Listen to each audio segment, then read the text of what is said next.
what new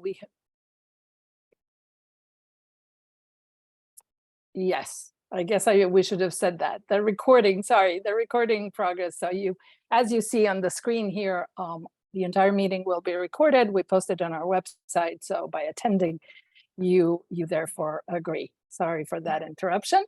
So back to the agenda. We have three parts today. First, we're going to present to you the updates from the project, where we are, what we've been learning from some recent interviews, what updates on a research center that is being developed, and what we're learning from on the pilot site demonstration design.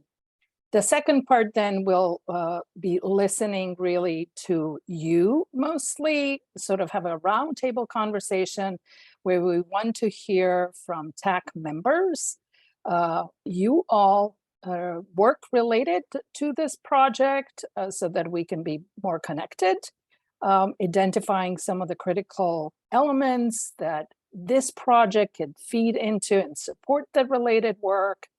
And then as a third, just sort of maybe identify some coordination efforts, how we together can really advance heavy duty truck electrification. Thirdly, we are looking to continue the discussion on how we can collaborate and get some project feedback from you all. Namely, as you see in the agenda, identifying some gaps that we might have currently or that you all are seeing. This is sort of, we rely on you, the TAC members, to give us, a good critical and proactive advice here. And then we also want to identify opportunities for further TAC engagement. As a reminder, we have these meetings twice a year, but we definitely want to make sure that the door is open to have conversations and interactions in between those meetings as well, and not only twice a year when we do meet. So we want to ensure really that it's a two-way conversation, because we believe sincerely that this project, one, is important in terms of what it's trying to achieve for heavy-duty truck electrification, but not in vacuum. We want to make sure it's connected really to all the work that's out there. So with that, maybe I'll move to the second slide. And just as a reminder, sort of the roles of the Technical Advisory Committee overall, goals, objectives, and functions.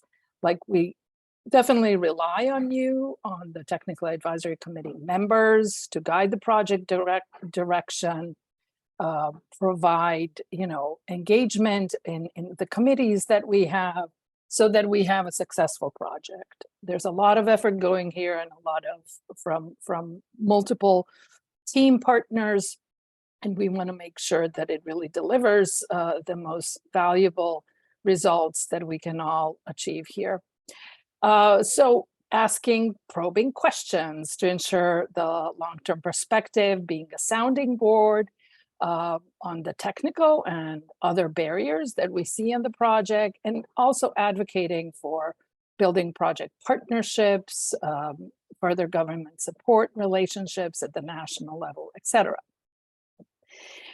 And finally, on the function side, what's really important is to share, for you all to share the knowledge of the market applications, how high power charging can be implemented in the marketplace today and in the coming years, provide the guidance and direction, and evaluate tangible benefits, and as well as I earlier said, sort of linkage between projects. We know that there's a lot of activity actually happening in this space in the year of 2023 and going forward.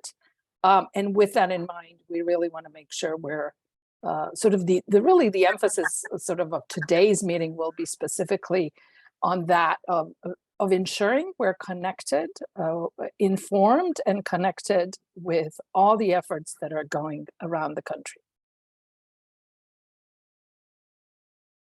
Any comments from Watson, from you or anybody else on Oh. this? Yeah, you have your hand up, Watson. Oh, sure. No, I look forward to this meeting in particular and really enjoy this because our past meetings, we've had great engagement, a lot of discussion amongst everybody that participates, and that's really what's super helpful. And we feel lucky that we have that you've offered your time to participate in this meeting, and we really value that, and we want to make sure that we can kind of make sure it's a valuable use of your time also. So we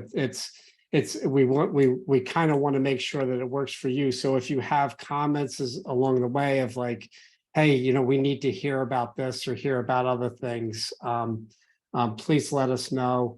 In this meeting, now that we've kind of adopted all these Zoom meetings and everything, please use the chat function. I see a lot of people have introduced themselves. So that's great. Feel free to ask questions. We'll try and track the questions through there. But also feel free to raise your hand and ask questions along the way as we're going through this. But thanks. And I think we can kind of do the introductions now, Yasna, right? Or the next slide Yes. there. Yeah, we can move to the next slide. Okay. And I think our plan was, so we've identified here the organizations, whether federal agencies, ports, utilities, state agencies, and others. And what we'd like to do is have from, rather than introducing one by one people, maybe one person from that organization or agency can speak up and let us know if you're the only one or if you have another colleague with you. So with that, maybe we'll start from right to left from the state agency side and have you just, let's say from CEC, can we hear who we have today here? Good morning, Yasna. This is Retta D. Mesa with the Energy Commission. I'm on our transportation research team. And I am joined by Peter Chen, the supervisor of the Energy Commission's transportation research team as well. Thanks for having us. Perfect. Thank you, Retta. And then moving right along, I don't have to read it. CARB is next. Who do we have from CARB today? Hey, You're coming in and out, Catherine, but there you are. hi, yes, Catherine Garrison, California Air Resources Board, and Leslie Goodbody is also on it. And I'm looking through the list again, and I believe those are all the folks I see. Thank you for having us. Perfect. Thank you. And from CPUC, is there anybody on today?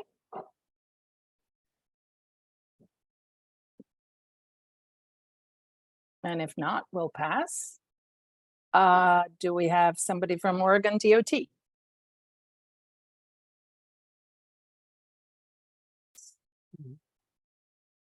Okay, if not, we'll pass. And so let's go to the utilities and I'll let you guys pick who goes first.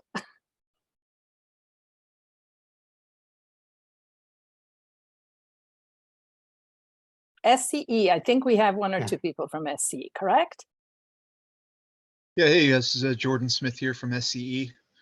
I think Chanel was not able to make it today, but be here next time, I think. And yeah, representing SCE here, I'm a lead technical engineer for eTruck. Perfect, thank you, Jordan. And from LADWP, do we have a participant today? Yeah, good morning. It's Vida Danishman from Electric Transportation Program Development. And I also see Ken Chan from Distribution System Development. Wonderful. Thank you, Vida. And Pacific Gas and Electric? All right. We'll catch up later. And if anybody joins, we'd like them to at least say in chat that they've joined. And we'll move to the ports. Port of Los Angeles. Hi, this is Tim DeMoss, Environmental Affairs Officer for Air Quality at the Port of LA. And I don't believe Jacob will be on the call today. That's fine. Thank you, Tim. Thank you.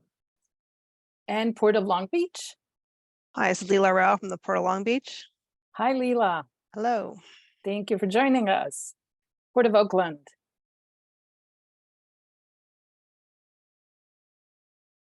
Okay, maybe they'll join because we did get a confirmation they would.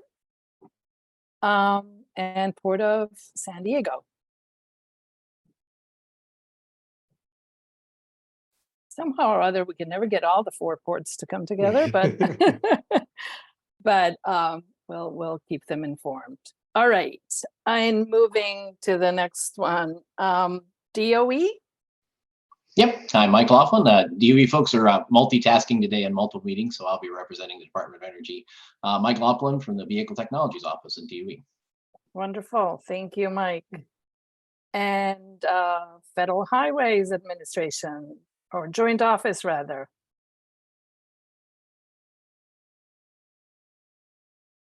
Don't see Diane today. And from EPA. Hello, everyone. John McKillen here from EPA. Excuse me. Thank you. Thank you, John. And USDOT Volpe Center. All right.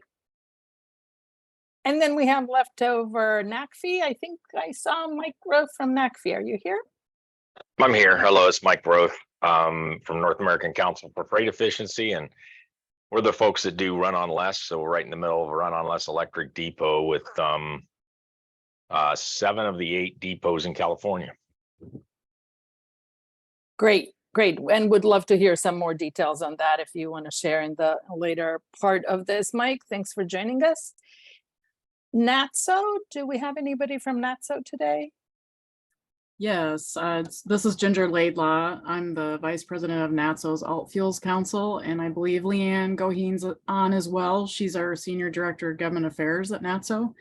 NATSO represents the truck stop owners across the U.S. Perfect. Thank you, Ginger and Leanne, for joining us. South Coast AQMD. I don't see them joining yet. Sacramento Air Pollution Control District. Morning. Oh. I'm Lemos here with the Sacramento District. Oh, there you are. Okay, we hear you a little bit weakly, but I caught it. Hi, Jaime. Hi, so Jaime here, and I think Rafe, my partner, is probably not going to attend today, but I'm only here for a limited amount of time today. Thank you, Jaime. Glad to have you. And last but not least, Argonne National Lab. Yeah, this is Ted Bone. I think I'm the only one here from the National Lab. So Ted Bone, Argonne National Lab. Great, great, great. Thank you, Ted, for participating. If anybody came in late, you can speak now, or you can put it in chat. All right. So with that, I just want to send a reminder, please use the chat function. We do have one person assigned to monitor the conversations in the chat. We'll take questions, so feel free to flow your questions and we'll get back to them if we don't address them at that moment. And with that, I'm going to pass it over to Watson to give us a project update. Oh, great. Yeah. And so to help us get to the discussion part, we did want to give you a project update just so we can get grounded on things and understand the efforts that are going on, the depth of the work that we're doing. This is a very interesting project because it's very broad. We cover a lot of different areas with this. It's very comprehensive project. So I think going through very briefly, spend a little bit of time going through where we are with the project would be helpful. But again, I would encourage, ask questions along the way, raise your hand, use the chat function again as we're going through those. On the project overview on the next slide, we lay out, this lays out the purpose of the project, and it's around this research hub. It's pursuing high power charging along these key freight corridors, and the goal is to accelerate electrification of heavy duty electric vehicle market. With the initial emphasis on supporting the drayage activities that are around the ports, and then expanding beyond that. So that's the original purpose. There's some goals around this and objectives that we have in these 4 areas around equity and workforce development. Again, there's significant activities and important activities going around engagement with a variety of committees and community organizations, and so you'll see that. I'll describe that in a little bit more detail next. There's a whole set of activities around this market needs and technology assessment. So we've done a lot of interviews and collaboration with the fleets, and so we're understanding the status of the technology, the gaps, the opportunities, all that, and we're bringing that all together in this market needs and technology assessment. And then this third branch of activities is around research and development, and so we're really advancing the R&D activities around this high power megawatt levels of charging, and that involves us doing a demonstration project and also supporting a research center as part of our project. And then it culminates and all comes together with a public charging corridor and a plan, and so that'll be the final product of this. So what's very unique with this project is it's not just one of those columns, it's integrating those all together. That's an advantage to this project, because we're getting real live information to support like, for example, we're getting real great information for this technology assessment to help us understand what goes into the public corridor charging strategy in that plan. So it's a real advantage that we have the breadth of this project, and we feel lucky we have a great team that supports that. So starting out with on the next slide with the community engagement and workforce development part. This has been a great activity for the E-Truck team. We have a website that you can link to and see all the committees that we have. There's a number of key committees beyond this TAC committee, around the Community First Technical Advisory Committee, the Workforce Development Advisory Committee, and this ITAC committee. We're getting great input from those and appreciate those efforts. That those are all coming together. And then we have also with the community organizations, what we've done is we're to enhance the participation of our community organizations. We started to figure out ways to help financially compensate them for their time to participate and give input on this. So we have stipends for the community-based organizations to participate because their time is challenged also. And then the big thing is that we just launched is this E-Truck ZEV 101 webinar that's going to be launched. I don't know, Tuan from CalStart, or do you want to talk a little bit about that and what's going on with this webinar? Yes, I can. Thanks, Watson. So, Okay, sure. So for our CTAC and WEDAC committees, so these are experts in their own field, as in community engagement and workforce development, and they might not have as much knowledge in the clean transportation industry.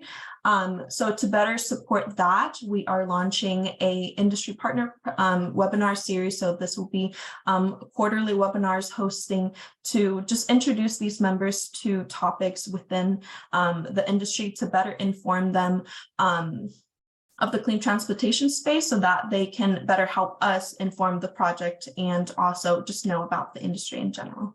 So our first workshop is set to be launched in June, and the first topic would be a ZEV 101 with a featuring battery electric trucks. Great. And Tuan, what kind of organizations have been invited to that kind of event?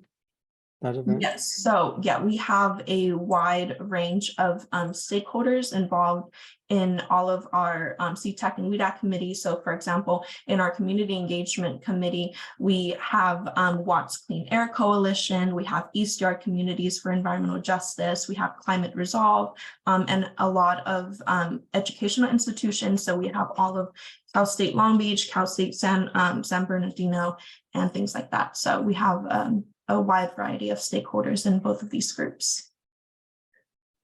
That's great. That's great. Very good. Any questions before I move on to some of our insights from some of the technology maturity assessment work?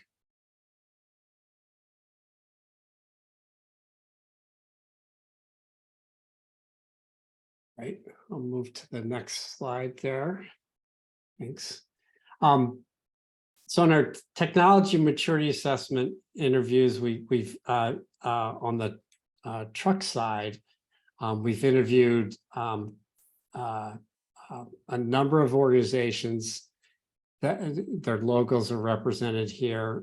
They represent 96% of the U.S. trucking market, and these have been really valuable interviews that we've had. It's a structured set of questions that we go through with folks.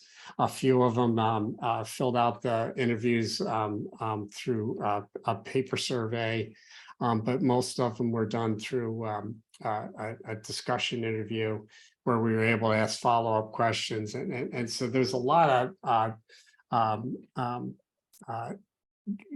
institutional knowledge we were able to gather through these interviews.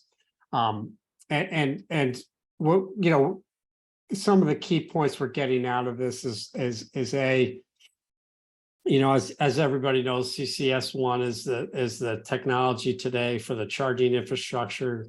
And so that's today's technology. The maximum power rate that you're seeing in these things is 350 kW or less. There are a few vehicles that have that there are a couple outliers with 450 kW and a truck that's near around a megawatt power level. But most of them are in the normal CCS power levels of 350 kW and above.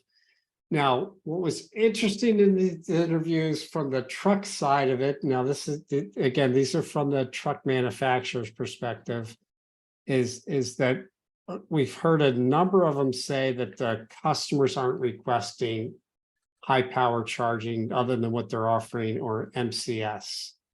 But most of them still plan to offer that in the future, and they have plans to offer future vehicles. But there wasn't, what we heard from those interviews, this segment of the market is that that the CCS is satisfactory. Now we understand that to serve certain segments, the MCS is going to be required.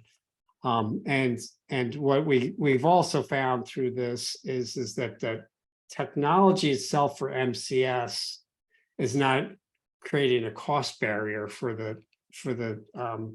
these vehicles and the truck manufacturers. But as we move into these multi-megawatt power levels, there are going to be modifications to the truck's electrical systems, the pack voltages, all these other things that have to happen, other than the connector itself and the interface itself, that are going to have significant costs to get to the higher power levels. But we'll be putting out information and publishing more detailed information on these surveys as part of our project, and we'll be sure to share those with folks. But I see there's a follow-up question here on customers are not requesting, does this include from small fleets, single owner?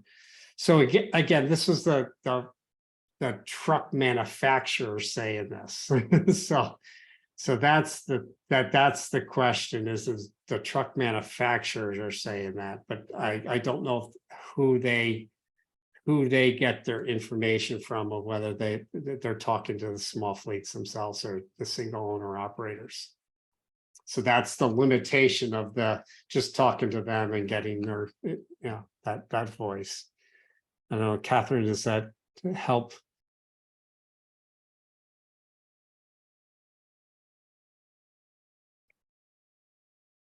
Okay. Perfect. I'll move on to the interviews we had with the electric vehicle suppliers. Actually, let me step back a second. We are going to have in our project interviews with fleets themselves to get that kind of response of what they need. And those interviews aren't complete yet. So we're not reporting on those yet. So this is the truck manufacturers. And then on the next slide, I have the key takeaways from electric vehicle supplier equipment surveys. And so again, the CCS to MCS transition, we'll expect to see production systems expected in 2024 to 2027 timeframe. The earlier years in that window are going to be, systems that go to special customers and people that have worked through the executive levels of the truck manufacturers and the charging infrastructure providers to get that hardware. From what we're hearing from them is by 2027, it should be something that you can order commercially and get in a number of months and just through a normal traditional ordering process. So it'll transition from this special order kind of equipment into a normal purchasing cycle from what we're hearing from these vendors on this part by 2027. On the MCS adoption, what we're hearing from the hardware manufacturers is on the EVSE side is they're expecting something. I'll call it the European MCS, which is a lower power level MCS, somewhere around a megawatt or less power levels in the initial stages of this commercialization. So that'll be the initial stages. This is European or level 1 MCS that we'll see again. Those power levels will expand as the market matures and more vehicles and come to market and equipment's becomes more commercially available. The station size, what we're understanding is that up to, if we're talking about a megawatt power level for a single charger, if you look at a station that has three of them, you have a 3 megawatt, that can be handled on a standard utility connection, and I can describe what that standard is if we want to dive to that level. And then as we look at bigger size connections above 3 megawatts, it becomes a different kind of utility interconnection, and so those become a different approach and a challenge for the utilities when you step into those higher power levels and sizes. On the O&M side of it, we expect that the costs are going to be higher than CCS until we get some volume on this. These early equipment, if you look at some of this early equipment, it could look a little bit made by engineering prototypes or made by technicians instead of coming off of hard tooling or an assembly line. And so some of these early deployments are going to have a little bit more of a look and feel to that. So that the costs are going to be a little higher until we get the volume going. And then this technology readiness, I know Ted's on the call and is leading a lot of the standards efforts from Argonne National Lab there. But the standards are still evolving and developing, and I know he has some work going on there, but until that's really resolved, it's hard to have commercial systems because a lot of the equipment manufacturers worry about the interoperability of the hardware. So any questions on that part of it? Yeah, this is Ted. I raised my hand before to ask Okay. about the EVSPs, like the operators now who are doing truck stops. I don't think I saw a list like Watt EV, for instance. Okay, yes. So we've talked to the hardware side of those organizations, not the So Charge America. Yeah. Okay, I'm just wondering, like Terawatt and Watt EV, they're kind of doing the similar thing. I just wonder if you got any inputs from them, or if it's too parallel and you say that they're a direct competitor to eTruck. No. I think we want to coordinate with them. They what we see in a lot of their deployments is that they're starting with CCS hardware and in their infrastructure with provisions for the MCS coming down the pike, and so that's kind of what we see the market doing right now.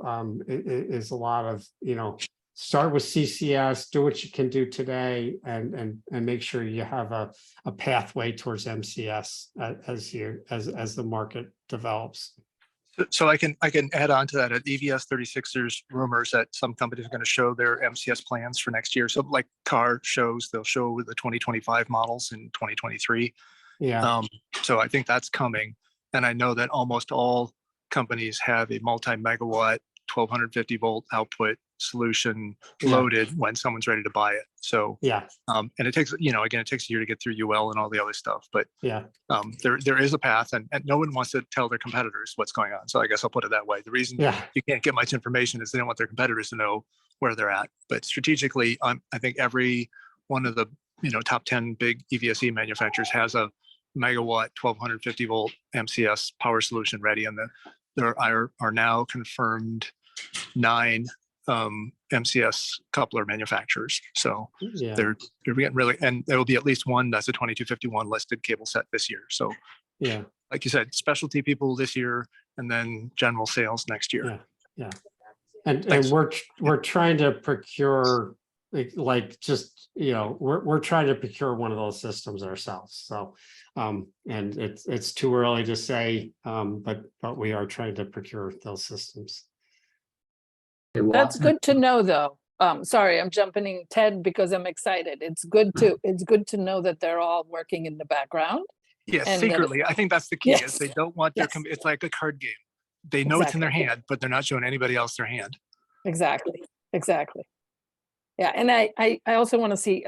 Sorry, Nate, were you going to say something? But I see Tim has his hand up also. That's what I was going to say. Okay. Take it away, Tim.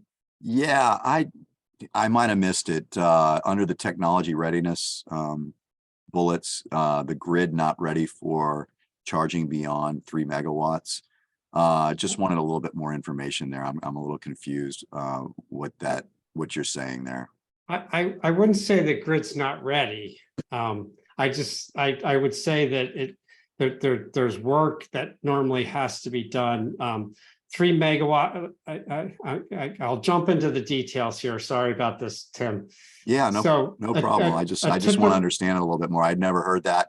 And I imagine that there is some type of amount that stresses the grid and that you have to call in, you know, DWP to come in and put in a transformer or whatever it is. So I just wanted to, if you have more information on this, because we're thinking about, you know, hovercraft and stuff like that. And when you're talking hovercraft, you need a few megawatts of power to charge something like that. So I'm thinking, you know, about everything here at the port. And so I had not heard this. And so I just wanted, you know, whatever you can enlighten me on would be great. Sure. So the largest size that most utilities, and there's exceptions, and that's common in the utility industry across the country. This isn't just a California thing. It's across the country. A 3 megawatt is the typical largest size transformer utility provides. Maybe it's a 4 megawatt, but it's in that kind of range. And the reason being is that's the largest commercially available 40-volt switchgear and all that other stuff you'd have on your side of the utility meter. That's the largest you can get at a commercial scale. Once you jump above that, you have to you have to have what a utility would call a primary service, and which means multiple transformers, and it becomes a more complicated service, and some of the customer equipment, it becomes different from the customer side too. So there's changes that happen from a customer side of things and changes that happen from the utility side at around that point. That's exactly what I needed to hear. So so you can work with your utility to get more, but it's going to cost a lot. It's going to, you know, there's going to be some construction and infrastructure, additional infrastructure and all that. And there's different equipment you're going to have on your side of the utility meter too, as a customer.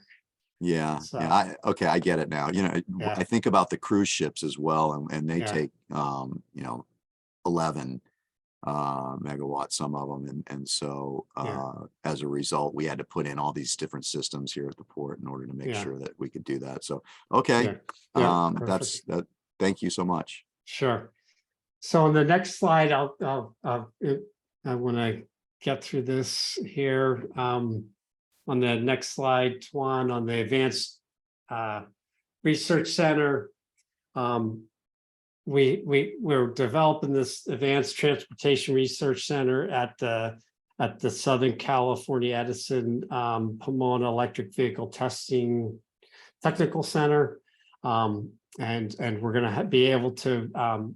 In this year, we'll be receiving this key site test equipment that's listed here. We'll be able to do low power testing in 2023. And in phase 2, we'll be able to do higher power testing in 2024. And we can accommodate charging systems that are based on this, Tim, like this 12 kVA AC connection. That's a step change you have to make moving up, and so we'll have a connection to the grid that can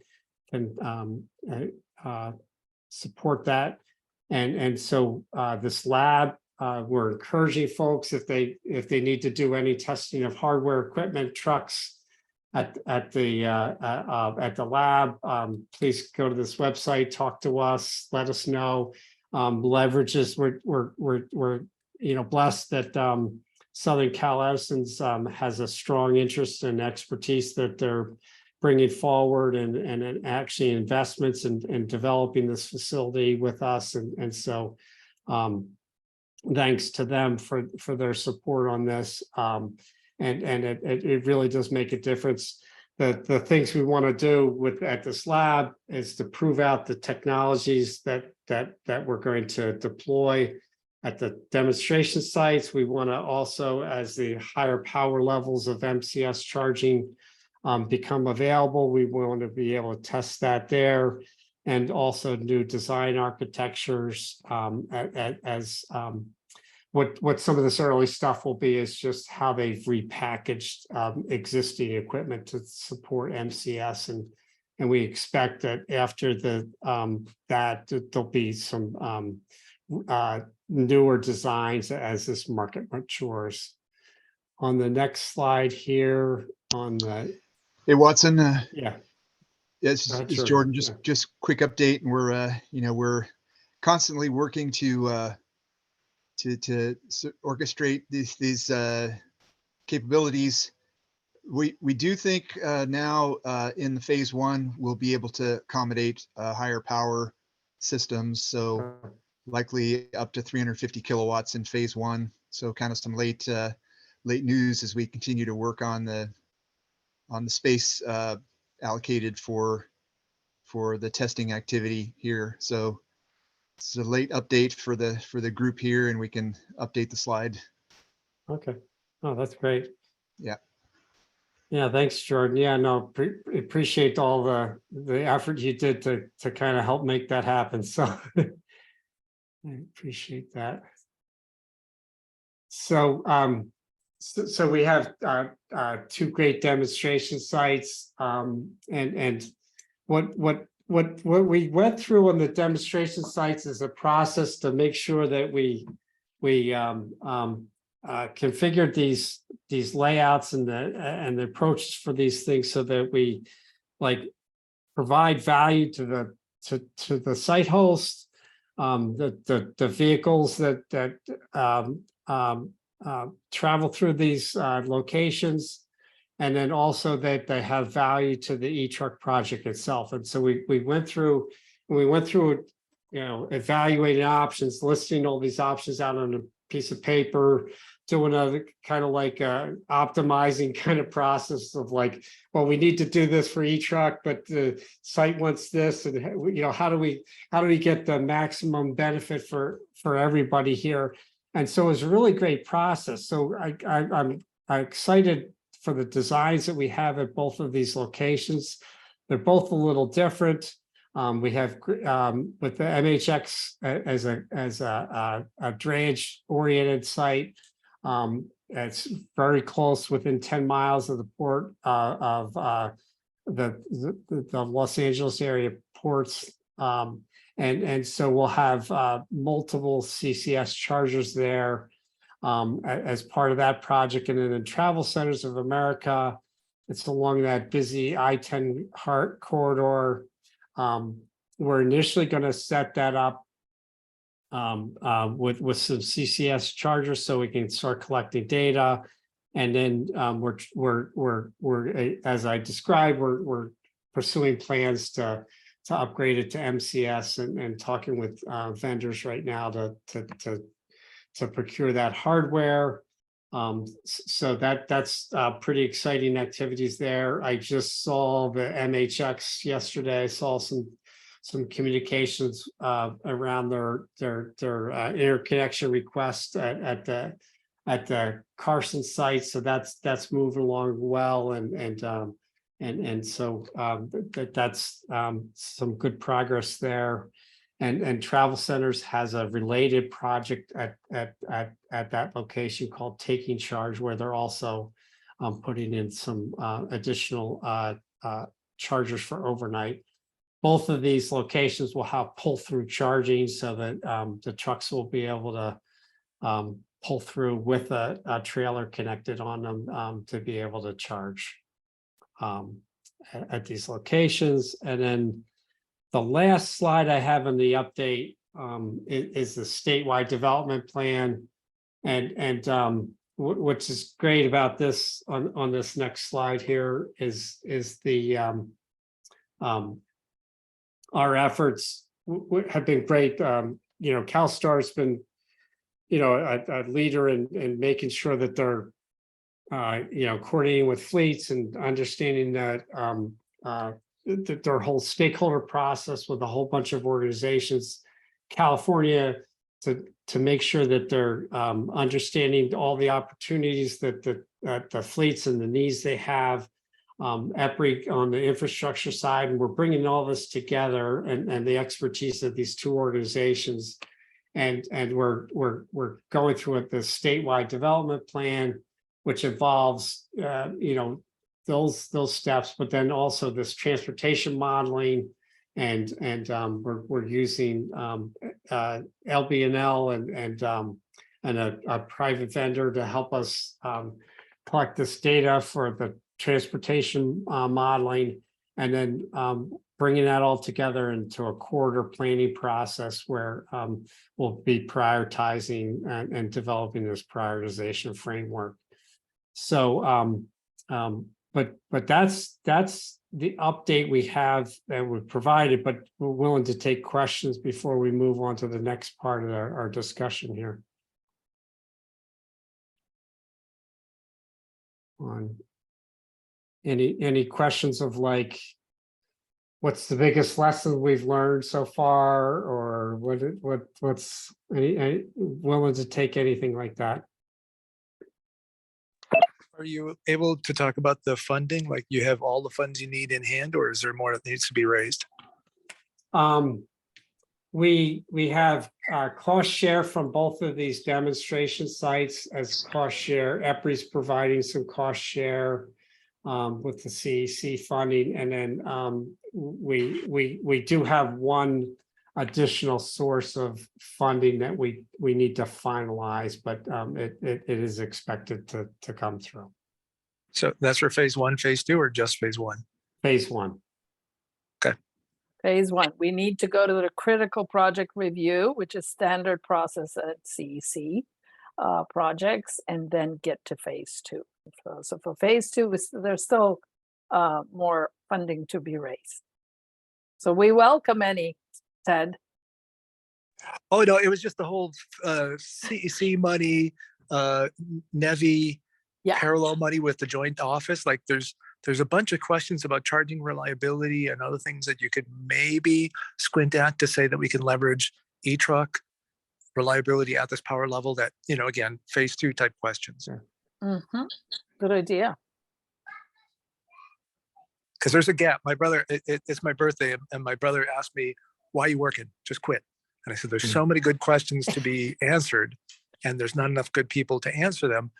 And in the right way, the right money is there to answer these questions. Just have to connect A to B. And this type of project, has the platform. It's rare that we find a 12 kV, playground. So this, just to be honest, I went out to the Amazon fulfillment center. That place is like a beehive. There must be 500 vans coming and going. And they run in, they load the vans in 15 minutes. Like, it is just amazing at how much throughput they have. You would never be able to do any research at an Amazon center. You know what I'm saying? Like, the ability to actually ask questions, get stuff done, doesn't exist in the port, right? Because the port's really busy. Yeah, good point. Good point. Thanks. John, I see you have your hand. Go ahead. Yeah, hey everyone. John McKillen at EPA here. First off, thank you, Yazna and Watson and everyone at the CalCert and EPRI teams for continuing to steward this project and move it forward, as well as for preparing this briefing. Obviously, a lot has moved since the last time we all met in this group. So it's good to see that things are progressing in real time as industry innovates and tries to meet the needs of trucking fleets as we transition them to cleaner electric-based fuels. Just a couple of clarifying questions about the material you shared on the demonstration sites. So in terms of the configuration of the chargers at MHX and the Travel Centers of America sites, do you anticipate them being like 350 kW dual coupler chargers? So basically 2 pedestals with 2 chargers, and being able for the vehicles being able to take both couplers at the same time. The reason I asked for that clarifying question is because when we met last, you guys had talked about, kind of before the end of the project period with CEC, maybe not being able to get your hands on an MCS capable coupler and charger. So maybe doing a dual 350 charging scenario might be what you would test at the demo sites. I'm wondering if that's still the game plan with both of these particular demonstration fleets or not. Yes, so at the MHX site, if you notice, we'll have 4 separate charging power cabinets, dispensers, I'll call it, not power cabinets. So we'll have 4 separate dispensers, and so that's the way that the MHX site will be configured. The Travel Centers of America site, we have 2 lanes as, quote, the playground, as Travel Centers of America refers to it. They always say the EPRI playground, and so we're trying to procure a system that's a containerized system where that could be configured as multiple CCS initially and then reconfigured to MCS at a later date. And so that's the system that we're trying to procure for the Travel Centers of America site. We've got the specs on that system, the engineering designs that are provided to the contractors. We're expecting to be procuring that system, but and that's the engineering designs are based on procuring that system.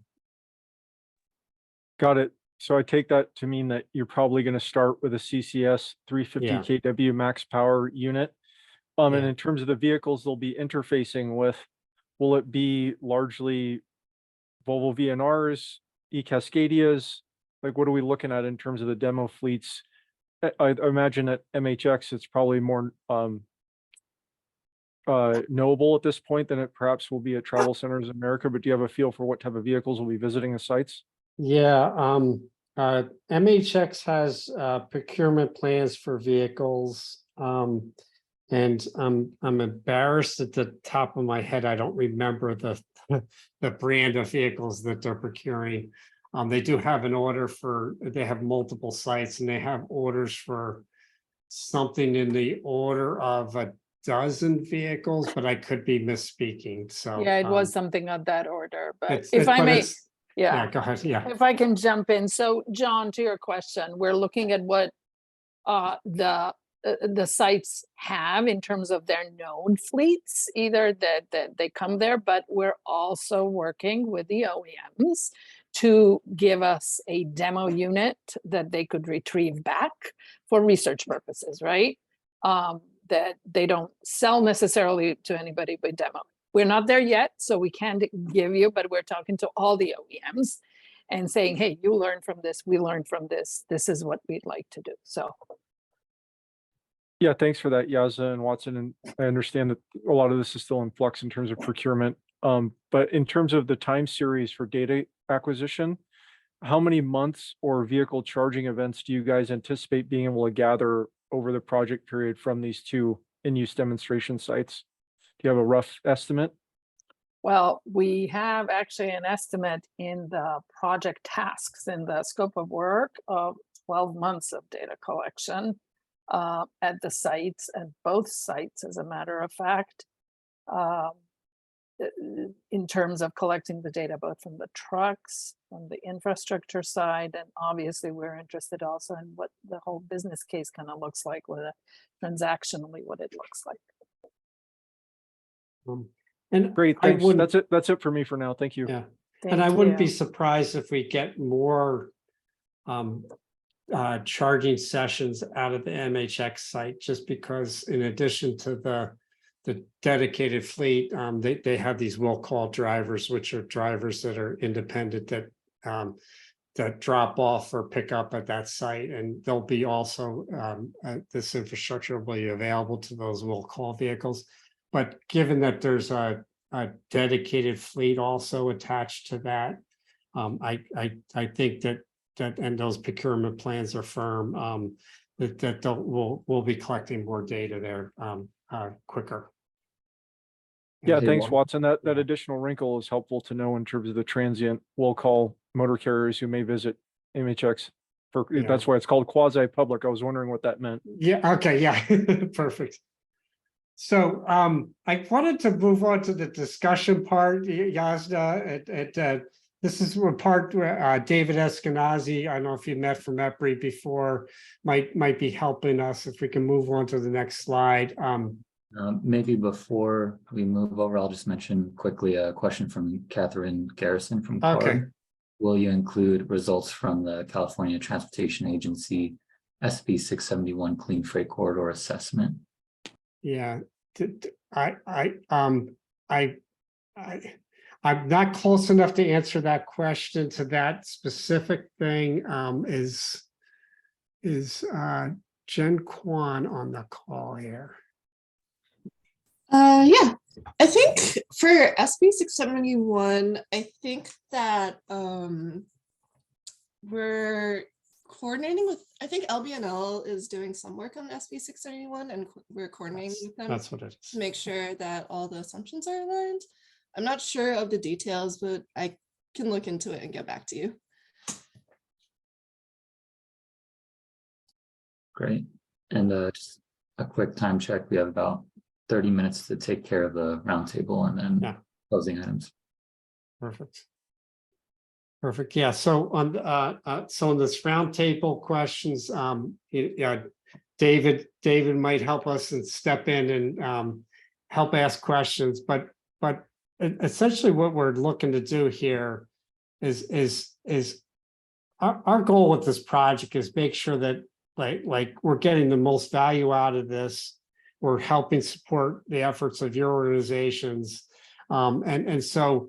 This roundtable set up, we'd love to hear, now that we went through our background, what related work your organization is involved in that, we should be figuring out how to coordinate better on, or coordinate on what aspects of eTruck are critical to support your efforts. What are the parts that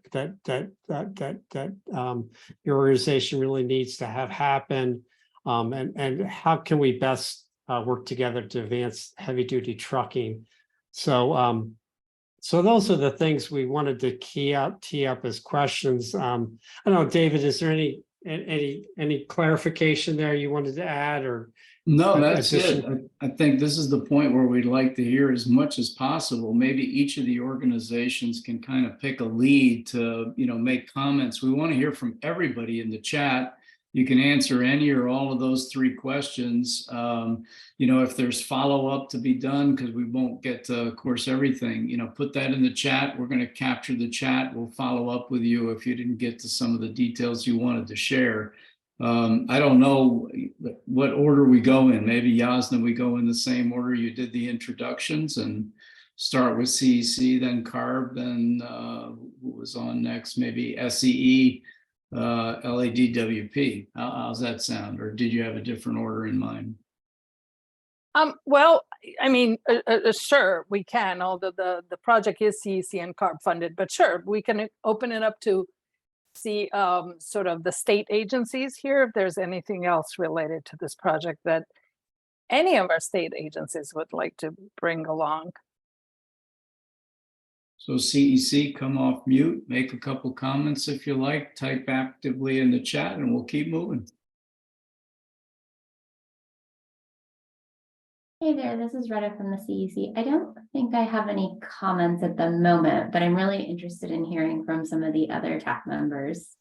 As Yasna mentioned, we're funding part of this project and pretty involved in a lot of the work that's going on. So it'd be good to hear from some others. That makes sense, Retta. How about from CARB? Any comments? Hi, I'm Catherine Garrison, California Air Resources Board. Yeah, if you want to have a contact with the California Transportation Commission that's doing that Clean Freight Corridors assessment, let me know and I'm happy to put you in contact with that. Part of that work is they'll be providing to the California legislature a report and in there with some findings. And then the report also includes, per the legislation, the identification of priority corridors, which the CTC working with CARB has already identified 6 priority corridors. And so in one of your slides, I saw that you were working on that. So I was just thinking you might want to consider tapping into that, and definitely Ben at LBN. He's been involved with that work. But yeah, definitely if you reach out, and I can put you in contact with Hannah, who's leading up the assessment at the CTC.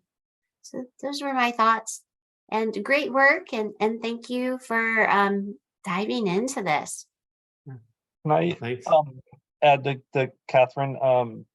Have you given any thought to battery health data, whether over the air? I'm not sure how you would collect that if it's over the air, but it's definitely, if you talk about extreme fast charging, what is that going to do to the batteries at those high C rates? Is something I'd be curious to learn more about. Okay, good. Yeah. Yeah, and Brandon, I'm not sure we have that identified in the scope of this project, and whether we'll have the time, because battery health always kind of requires a couple of years in order to see the effects. But you're right, we all have that question in terms of impact of higher power charging. Let's keep it moving. If there's nothing else from CARB and you can interrupt, then maybe we go to Jordan at SCE. Your thoughts? Yeah, just a couple comments. Yeah, I think trying to help kind of generalize information to help the fleets with electrification, as Watson was commenting, are helpful. This takes a lot of work on all sides, right? Fleet side, OEM side, utility side, and then OEM vehicles, and then charging equipment, charging controls, and so a lot of effort in many different places. As far as service options, the utilities will always say, it depends, right? I think in each individual case, the utilities will assess the customer's service request and then determine the best way to serve that. And so that it ends up, that answer is sort of not very helpful, but to the extent that this project can provide results and, characterize what happened in the project, hopefully that serves as a good example there. One of the important things that we're looking at as SCE's utility is the integration of DERs and controls with these charging plazas, as we call them. So that's a integral element here with this project. But how does the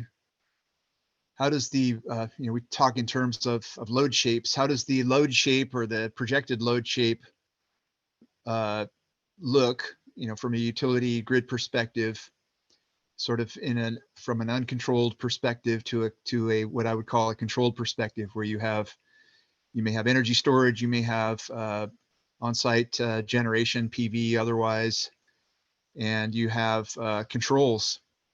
And a lot of this stuff is sort of being stitched together from a standards perspective in a new standard called IEEE 2030.13.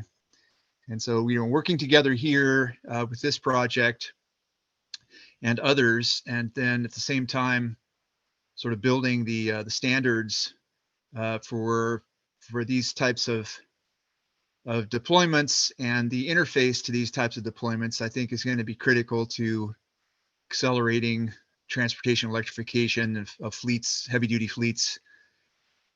So one of the things that we'll be looking at as we go through the testing in the labs and also in the pilots is, how do these controls operate and interface with utility systems in such a way so these are really the core VGI principles, right? How do these controls integrate with the utility systems in such a way to help help enable and increase electrification and also minimize grid impact so that more and more can be accommodated and more customers can be served. So, that would be one point I think that maybe we can add as something that we can continue to look at and report on is, how these controls work, how effective they are, and how does that affect the utility service provisions. For us, we're kind of routinely now doing roughly nominal 5 megawatt service on at service voltage, 480 volt service voltage, and we're doing that with multiple panels and 3750 kVA transformers, but that's become fairly straightforward for us. But this will vary, as Watson points out, from place to place, and also not only that, within the particular utility, based on the location, what the circuit characteristics are at that time and at that place. And these are dynamic characteristics, right, that change over time. Multiple customers are coming in, and actually in our area, multiple customers, and a lot of this, if not most, is being driven by transportation electrification. So on a single circuit, you could have several TE projects coming in that are fairly significant. So in the future, like I said, how do we bring in controls, and the grid, sort of the grid of the future is involves advanced technology controls and communications, and I think the static sort of the static days of past are going to be limited, and I think it's going to be a more dynamic future with these technical elements involved. Hey, Jordan, that's great, but thanks for emphasizing the control aspects. As you heard from the project update, and you're part of the team, we'll be focusing in on that. Maybe I'd suggest we move along, because we'd like to hear a little bit from everybody, if that's okay, Jordan. Yeah, I was actually done, David, but thanks for Awesome. cutting me off anyway. How about LADWP? Vida, you got some thoughts? And Jordan, if you have more thoughts, put them in the chat, please.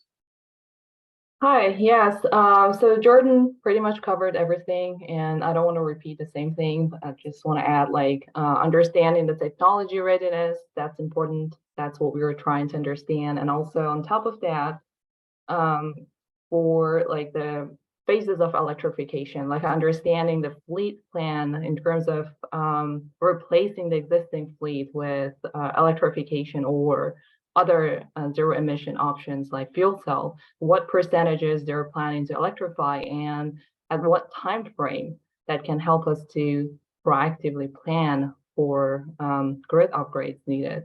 And I don't want to say grid is not ready for megawatt charging, but I want to say we need to have some advanced information, so as soon as they can submit service requests to our service planning team, we can prepare and get ready for fleet electrification, especially if we have the time frame from fleet side, and understanding fleet characteristics in terms of if they actually need megawatt charging, and if they what's their travel plan, and what's their dwell time, and what's their charging behavior, and if they have flexibility in terms of charging at multiple locations and a different time of the day. So those are very important information that can be very helpful for utility side planning.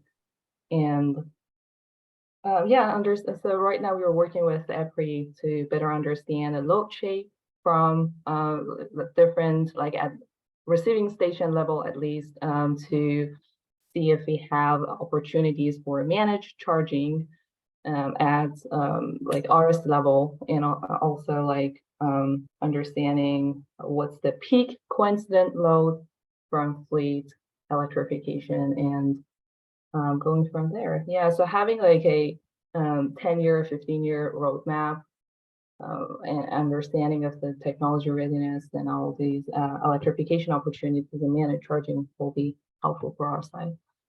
Thank you. That's great, Vida. Most people are answering this, what's critical to support your efforts, which is awesome.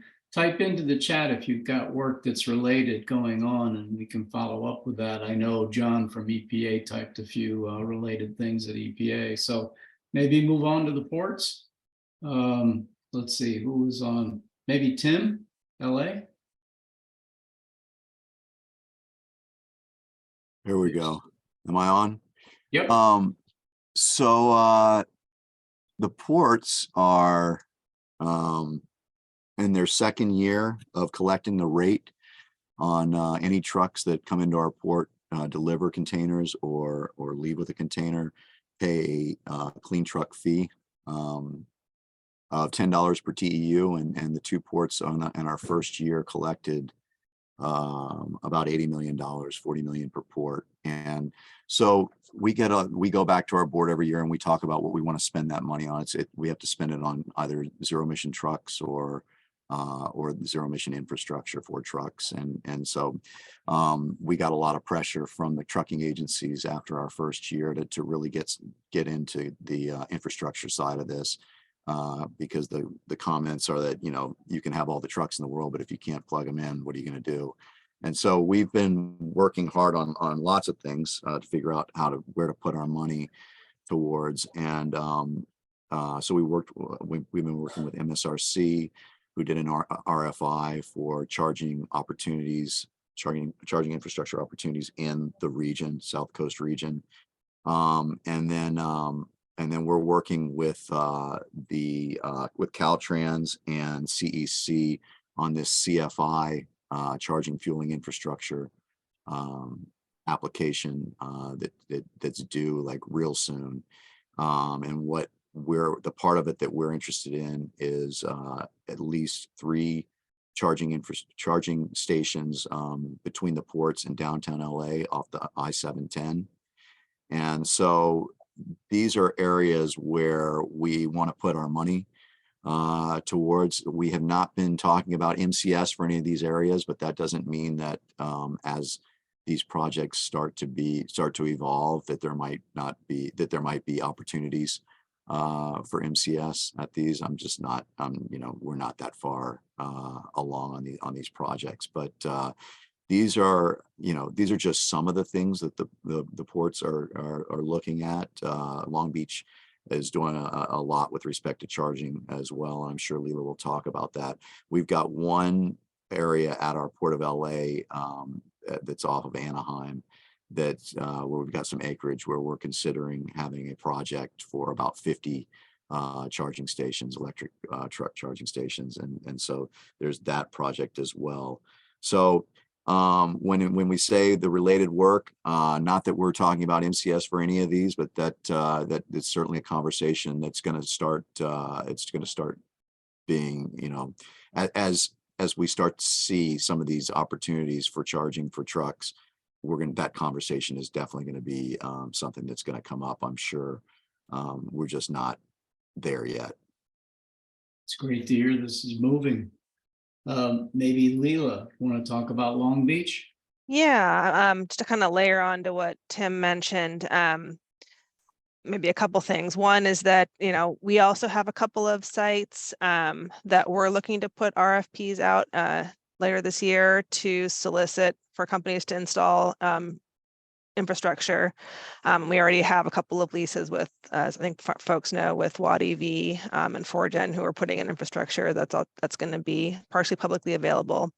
I just also wanted to add that we do have the 2 publicly available charging stations at our Terminal Access Center.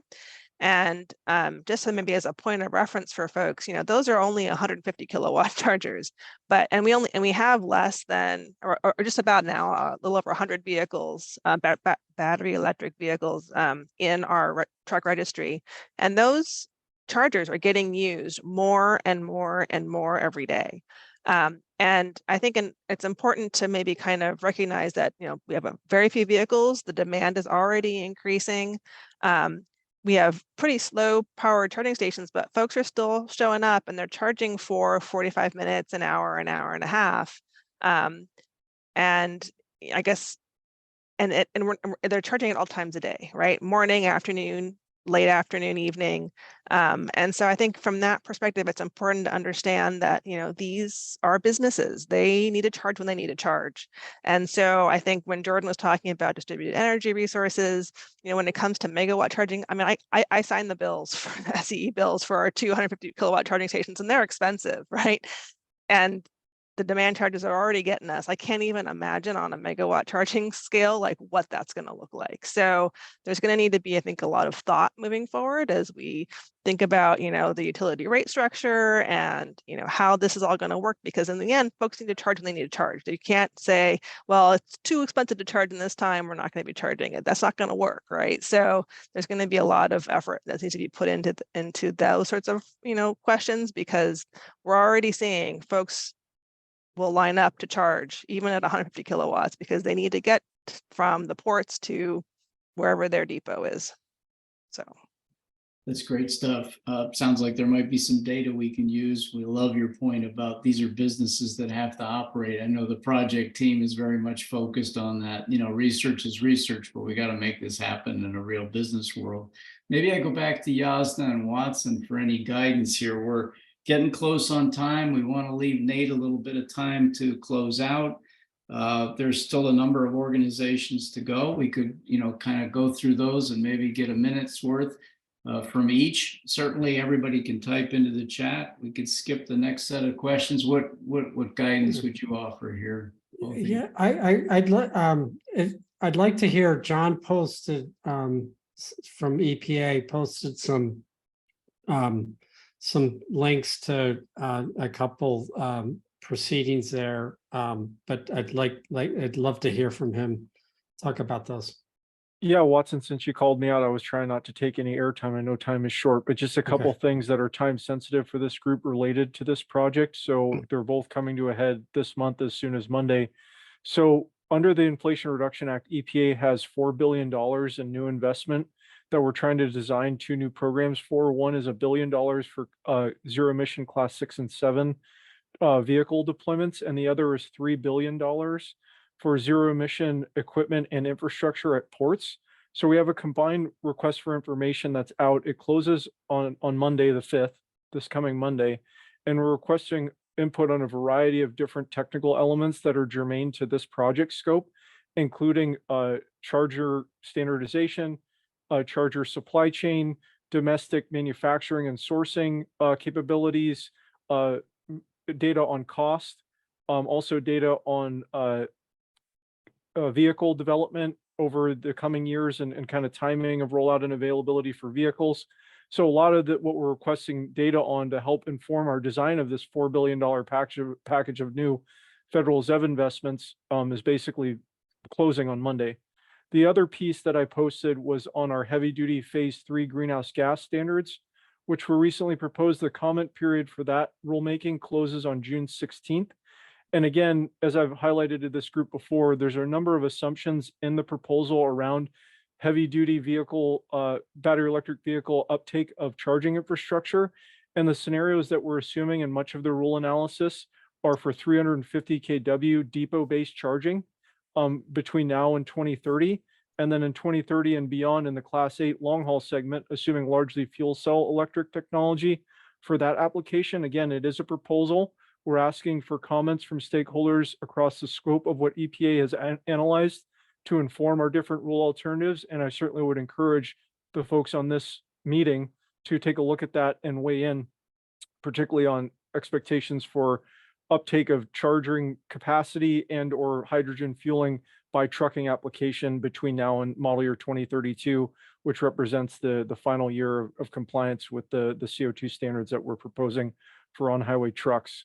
Again, to emphasize, this rule focuses on class 4 to 8 on-highway vehicles. So I'll just stop there, and if there are any questions, feel free to pose them. But again, I know we're running out of time.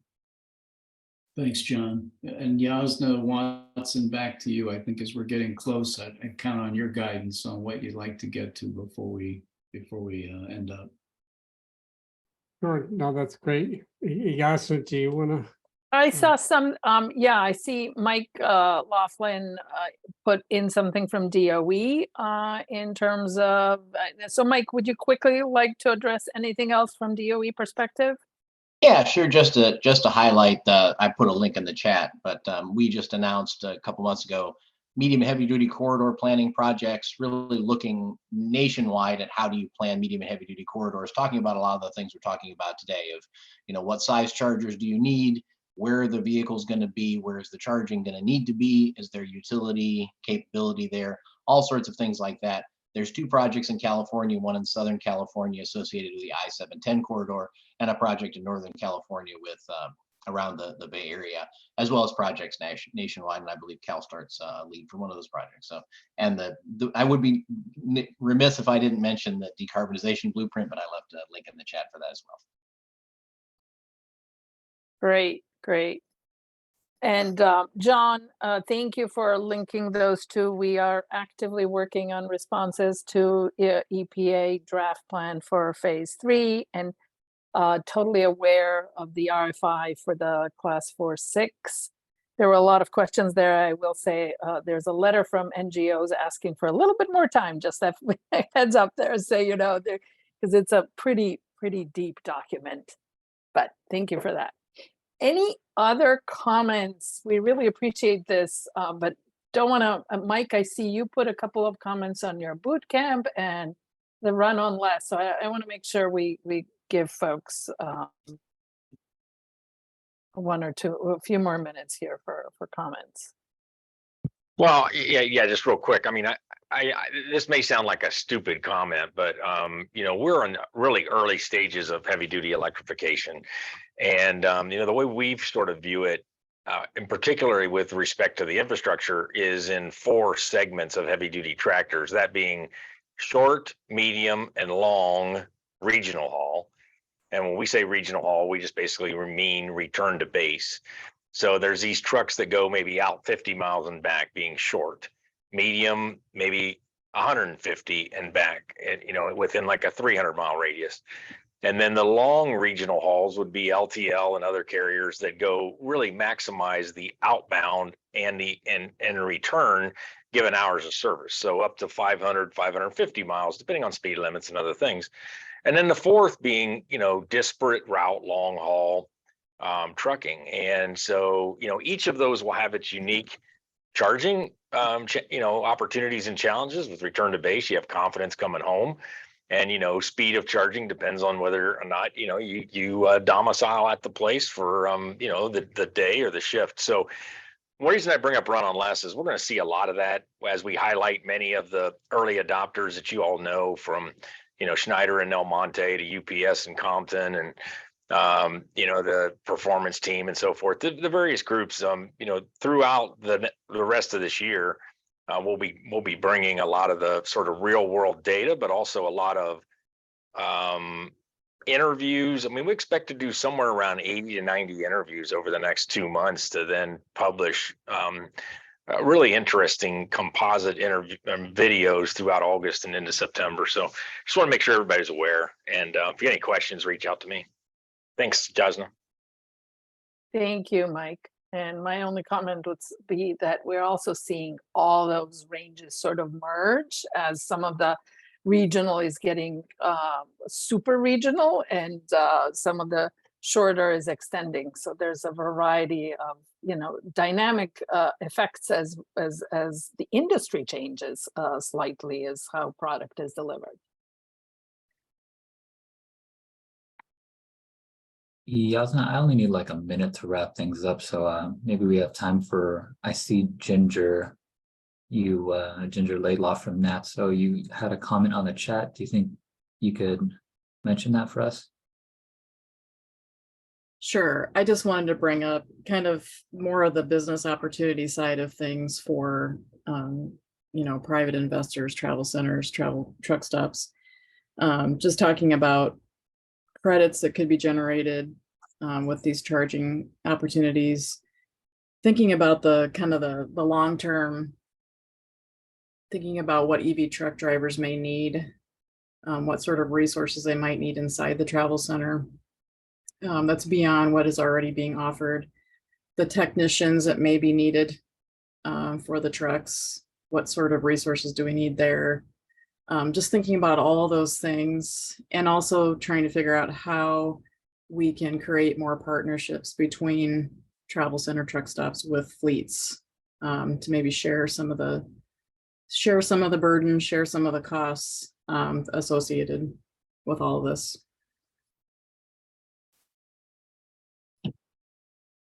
Thanks, Ginger. And I think with that, unless I hear anything from Yasna or Watson, I can begin to wrap things up with closing items. So, Nate, I think we had another little session here on the discussion of expansion of Yeah, project impacts, or are we winging that? No, We're not. there was a little snafu on the schedule thing. Okay. The agenda, so. All righty. okay, so then next steps, our next TAC meeting will be December 6th, 2023, 10 to 11:30 a.m. Pacific time. Any additional feedback, feel free to email me at nfernandez@calstart.org. We'll be sending out a meeting summary email. That's a good opportunity for us to dig through the chat again and make sure we answered everything, see if we left anything unanswered and address it there. And we'll have the meeting recording and the meeting summary notes. And, we also wanted to discuss, this is something for us to discuss offline, but then just a heads up that we are trying to think of additional ways for us to engage with TAC members. So stay tuned. We'll have potentially additional sessions or breakout sessions, but that is just something to keep in mind. Twice a year, as you can see, as you might be able to tell, it's maybe not enough for all the great updates we got going on. So definitely thinking about more opportunities for engagement with you all. Next slide, Tuan. So feel free to take a snapshot of this. This is all our contact information.